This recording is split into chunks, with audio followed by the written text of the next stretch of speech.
রাজনীতির ময়দান সম্ভবত সহিংস হতে চলেছে। এখনকার যে শুনশান নীরবতা, এটি শেষ কথা নয়। প্রধানমন্ত্রী তারেক রহমান সাহেব যে ভদ্রতা দেখাচ্ছেন, তিনি যেভাবে নীরবতা পালন করছেন এবং প্রায় সব ক্ষেত্রেই নিত্য নতুন চমক তৈরি করছেন। তার কন্যাকে রাজনীতিতে তিনি অগ্রগামী করছেন।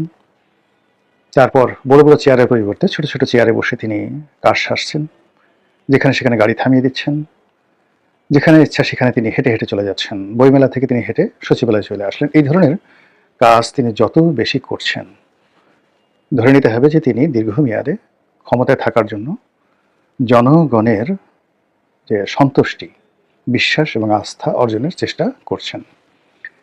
এটি তার রাজনীতির একটি দিক। এটির কাউন্টার যে দিক, এটি যদি আপনি কল্পনা করেন, তাহলে আপনি দেখতে পাবেন যে ইতিমধ্যে তিনি যে সিদ্ধান্তগুলো নিয়েছেন খুবই দ্রুত, এত দ্রুত যেটি তার প্রতিপক্ষ কল্পনা করতে পারেনি। তিনি যেভাবে পুলিশে পরিবর্তন এনেছেন, যেভাবে সেনাবাহিনীতে পরিবর্তন এনেছেন, বিচার বিভাগে পরিবর্তন এনেছেন, মন্ত্রণালয়গুলো সাজিয়েছেন, একজন মন্ত্রীর পেছনে একাধিক উপদেষ্টা, একজন মন্ত্রীর পেছনে একাধিক প্রতিমন্ত্রী যেভাবে লাগিয়ে দিয়েছেন, তাতে করে দাপট দেখাবে, লম্ফজম্প দেখাবে, হাম্বিতম্বি দেখাবে বা মন্ত্রীরা খুব ক্ষমতাধর হয়ে পড়বে মনে হচ্ছে না। অবস্থা দৃষ্টি মনে হচ্ছে কঠোরতার দিক থেকে তিনি আলাউদ্দিন খিলজির নীতি অনুসরণ করছেন। আলাউদ্দিন খিলজি, সম্রাট আলাউদ্দিন খিলজি এবং গিয়াসউদ্দিন বলবনকে বলা হয় ভারতবর্ষের ইতিহাসের সবচেয়ে কঠোর শাসক। তারা তাদের পুরো রাজত্বকে গোয়েন্দা নেটওয়ার্কে আবদ্ধ করে ফেলেছিলেন এবং তাদের মন্ত্রীরা একে অপরের বাসায় দাওয়াত পর্যন্ত খেতে পারতেন না। তাদের পারস্পরিক মেলামেশা বন্ধ ছিল, এরকম একটি অবস্থা, এবং তার সুফলও তারা পেয়েছিলেন। আবার অন্যদিকে তিনি যে বিনম্রতা দেখাচ্ছেন, ভদ্রতা দেখাচ্ছেন, এটি দিল্লির শাসক নাসিরউদ্দিন শাহের মতো। আপনারা জানেন গিয়াসউদ্দিন বলবনের মেয়ের জামাই, ওই যে দিল্লির সম্রাট নাসিরউদ্দিন শাহ, নিজের হাতে রান্না করতেন, রান্না করতে গিয়ে হাত পুড়িয়ে ফেলতেন। তার স্ত্রী একটা দাসী চেয়েছিল, তিনি সেটা দিতে পারেনি, বলেন যে ঠিক আছে, তুমি যেহেতু রান্না করতে পারছো না, আমি রান্না করবো। এরকম নরম প্রকৃতির মানুষ ছিলেন। তো তারেক রহমান সাহেব তার চরিত্রে দিল্লির বাদশাহ নাসিরউদ্দিন আর একই সঙ্গে গিয়াসউদ্দিন বলবন এবং আলাউদ্দিন খিলজির কঠোরতা তিনি অবলম্বন করছেন। তিনি অবস্থা দৃষ্টি মনে হচ্ছে তার অতীতকে ভুলেননি। যার সঙ্গে তার ভালোবাসা ছিল, বিশ্বস্ততা ছিল, এবং এই ভালোবাসাগুলো যেগুলো এখন পর্যন্ত অব্যাহত আছে, তাদের সবাইকে তিনি তার আশেপাশে রেখেছেন। আর যাদের সঙ্গে তার অতীতে ভালোবাসা ছিল কিন্তু এখন ভালোবাসা নেই, তিনি ইতিমধ্যেই এরকম একটা ব্যক্তিত্ব প্রদর্শন করছেন যে অনেকের ঘুম হারাম হয়ে গেছে। আগে যারা হাওয়া ভবনের সাথে সংশ্লিষ্ট ছিল কিন্তু এখন নেই। আগে যারা বিএনপি চেয়ারপারসনের সঙ্গে ভালো সম্পর্ক ছিল কিন্তু এখন বিএনপি চেয়ারপারসন নেই এবং তারাও বিএনপি রাজনীতির সঙ্গে নন, তাদের সবাই দোয়া ইউনুস পড়তেছে যে ইউনুসের জমানাতে আমরা এসেছিলাম, ভালোই তো ছিলাম। এরকম একটা দ্বৈত যখন অবস্থা চলছে, তখন রাজনৈতিক কর্তৃপক্ষ হিসেবে যারা প্রকাশ্যে আছে তাদের অবস্থা কী হবে?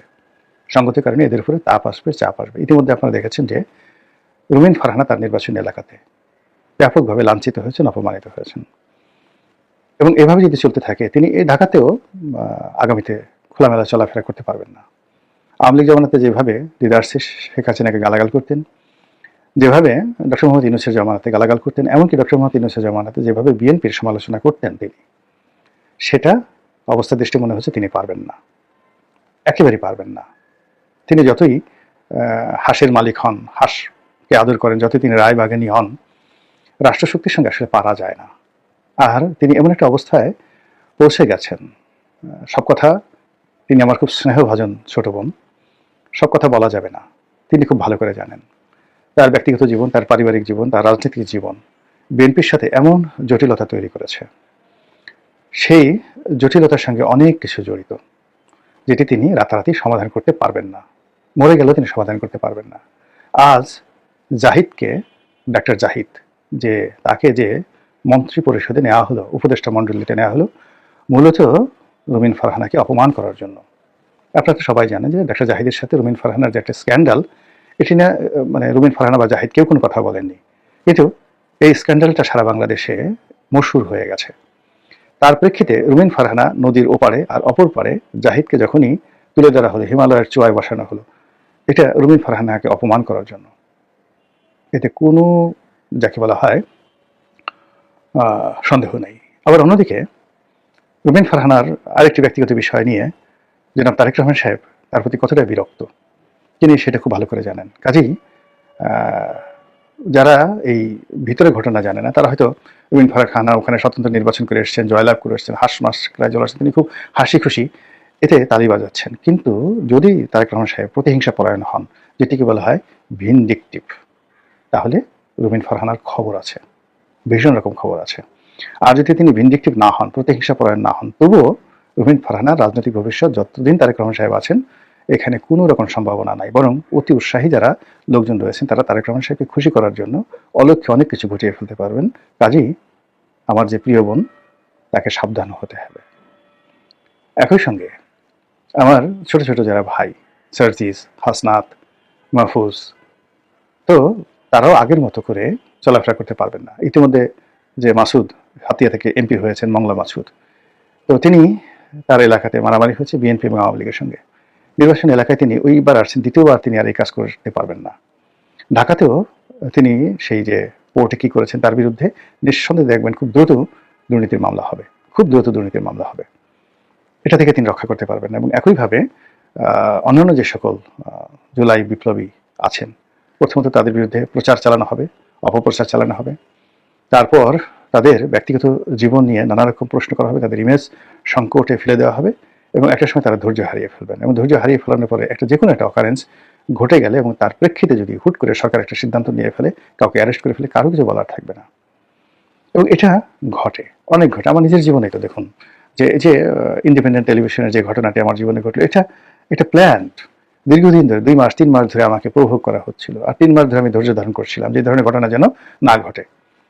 সালমান রহমান সাহেবের যারা লোকজন আছেন তারা আমার নির্বাচন এলাকাতে গিয়ে তাণ্ডব করলো, আমার বাড়ি ঘরে গিয়ে তাণ্ডব করলো, আমি ধৈর্য ধারণ করলাম। আমার অফিসে 2 মাস ধরে তারা সেই সকালবেলা এসে টেলিভিশনের ক্যামেরা সেট আপ করে থাকে, সন্ধ্যা পর্যন্ত বসে থাকে। আমি রাত্রে টকশোতে যাই, রাতে 2টা 2:30টা পর্যন্ত তারা আমাকে ফলো করে, আমার বাসার সামনে ক্যামেরা।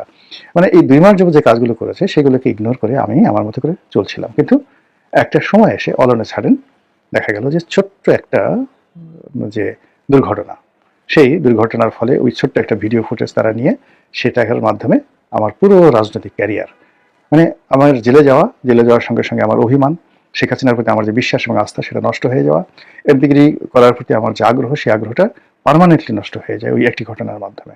এবং আজকে এই যে রাজনীতিতে যাচ্ছি না, ইলেকশনে যাচ্ছি না, নির্বাচন এলাকায় যাচ্ছি না, মানে 2018 সনে শুধুই নির্বাচনের সময় গেছি, আর এখন পর্যন্ত গত 5 বছর 6 বছরে একবারের জন্য আমি কিন্তু আমার নির্বাচন এলাকায় যাইনি। তা আগ্রহ থাকলে তো যেতাম কোনো বিএনপির অফিসে। 2018 সনে শুধু ওই নমিনেশন আনার জন্য বিএনপির অফিসে গেছি, এর বাইরে বিএনপির অফিসে কোনো একবার 2বার গেছি, তাও তারা যখন দাওয়াত দিয়েছেন, এর বাইরে কখনো বিএনপির অফিসে যায়নি। তাহলে নির্বাচন করবো কি করে, রাজনীতি করবো কি করে?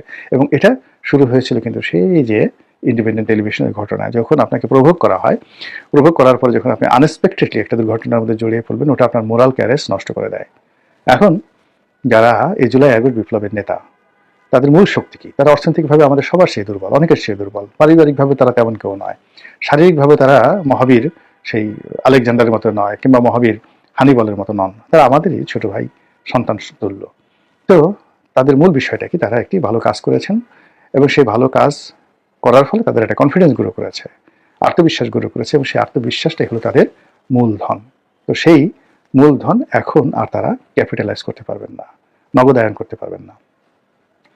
বর্তমান সরকার যেভাবে তারা দীর্ঘমেয়াদে কাজ করে যাচ্ছে, তাতে করে এনসিপি এবং জামাত, এই দুটো সংগঠনের মধ্যে যে ঐক্য আছে, বিএনপির প্রথম কাজ হবে এই ঐক্য বিনষ্ট করে দেওয়া।